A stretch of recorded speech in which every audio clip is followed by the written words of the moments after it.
Bonjour, je te retrouve avec beaucoup de bonheur afin de continuer notre lecture, l'étude, l'analyse de la parole de Dieu. Une fois de plus, quand nous prenons le temps, nous découvrons la beauté de la Bible. Nous comprenons la richesse de la parole. Nous comprenons comment Dieu intervient pour transformer les vies. Aujourd'hui, j'ai voulu m'amuser. C'est pourquoi je t'ai donné deux références qui ont chapitre 2 et verset 20. Je te dis que je suis un grand taquin, j'aime jouer. La Bible elle-même te dit, un cœur joyeux est un bon remède, mais un esprit abattu dessèche les os. Mais ces deux versets sont vraiment beaux. Alors, commençons par la prière. Notre thème, où est-il? Prions. Notre Seigneur, notre Dieu, merci pour la parole. Merci pour ta présence. Merci pour ton amour. Merci pour la grâce. Merci pour l'assurance qu'un jour nos yeux verront Jésus. Merci de nous maintenir dans la foi et de nous garder. Seigneur, voici une situation particulière. Mais nous savons que tu veux nous montrer le chemin. Tu veux dire à ces personnes qui sont nées toutes grandes, qui n'ont jamais commis aucun péché, de cesser de se tromper, parce que la Bible déclare, celui qui dit qu'il n'a pas de péché fait de Dieu menteur. Cet esprit conduis-nous encore dans la connaissance de la vérité.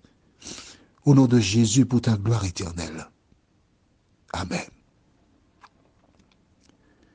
Voilà donc les filles qui sont entrées plus tôt, les 7 filles. Réuel a cherché avant un garçon, il n'y a pas eu une fille. Deuxième, une fille. 3, 4, 5, 6, 7. Il dit, ah ben, c'est bon, j'ai compris, Seigneur. C'est pas nécessaire que j'ai 2 garçons, alors je vais faire avec les filles. C'est ce que tu me donnes. Et comme dit, comme fait, il a élevé ses filles. Et ces dernières qui reviennent ce jour-là, plus tôt, il est surpris.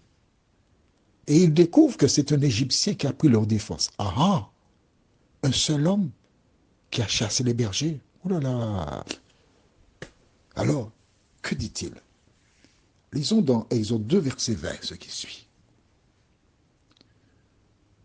Et il dit à ses filles, où est-il? Pourquoi avez-vous laissé cet homme? Appelez-le pour qu'il prenne quelque nourriture. Aïe, aïe, aïe, aïe, aïe, aïe, aïe, aïe, mais quand même. Ah là là. Les filles ont manqué de jugeote.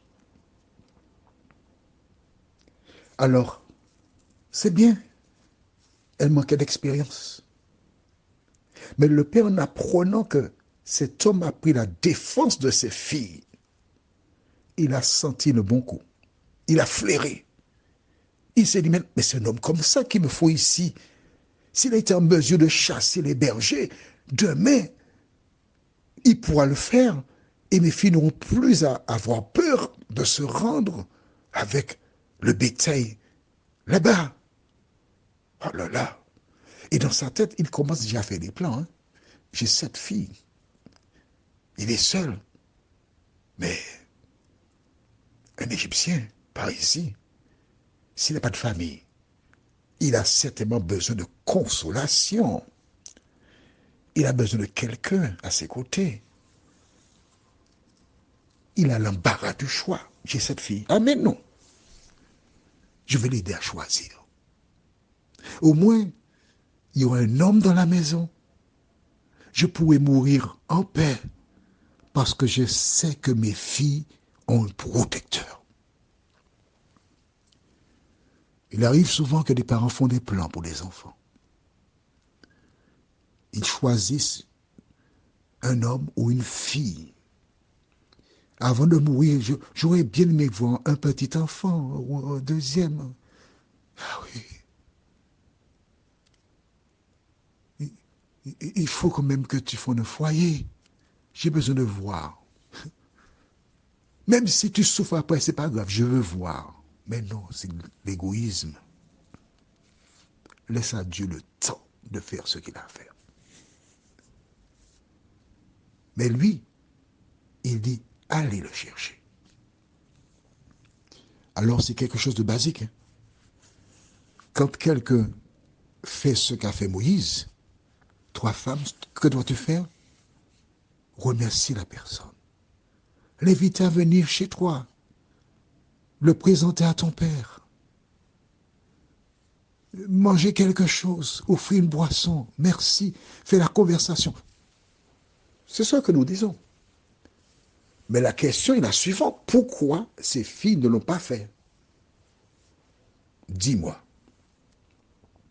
Le Père leur dit, nous reprenons le verset, on étudie la Bible. Le Père leur dit, où est-il? Pourquoi avez-vous laissé cet homme?